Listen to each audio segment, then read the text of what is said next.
Institutions of higher learning are gearing up for the 2022 academic year, and it's hoped that teaching and learning will be getting back to normal this year. The pandemic has forced institutions to adopt online learning, which has come with its challenges. But with some adopting mandatory vaccines, students are likely to return to campuses.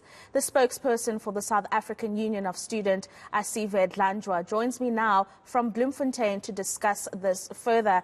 Thank you very much for joining us this evening, Asive. No doubt a very difficult year was had by students across the country, which was caused by the pandemic, and the way in which they learn was completely disrupted. Do you think that campuses are ready to embrace this new normal as we enter this academic year?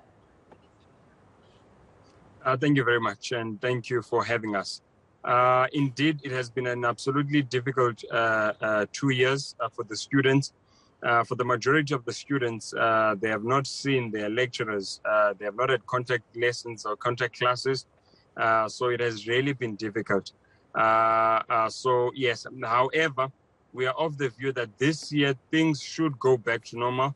We hope, and we would hope that all students should go back to classes. We believe that the vaccination, in fact, will play a crucial role in ensuring that as many students as possible can go to and can go back to their classes.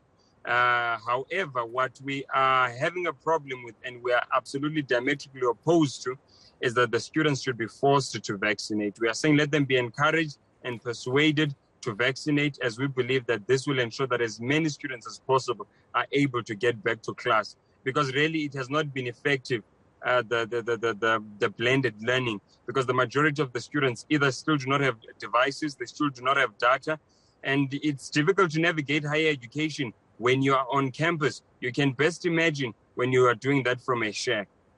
Yeah, so Asive, wouldn't you think then that a mandatory vaccine policy would assist in this situation? I hear you saying that it's good for them to be encouraged to get the jab, but one would think that a mandatory vaccine policy would speed up this idea of people getting back to campuses instead of them struggling to find access to resources remotely. No, you see, the problem with mandatory vaccination is that it goes against the spirit of our constitution, number one. Number two, institutions of higher learning are inherently spaces of engagement, intellectual discourse, where we have to persuade each other using science, facts, and reasoning and logic.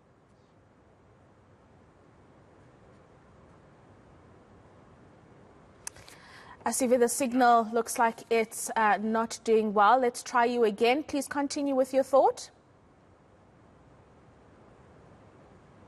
Unfortunately, we've lost that signal there with Asive Dlandwa, who was talking us through the academic year that is approaching and how students will be coping and the kind of support that they're set to get over the next few weeks. And of course, it was going to be important for us to mention that NSFAS has increased the time in which students can apply for funding. There was just about a day left, and they've extended that.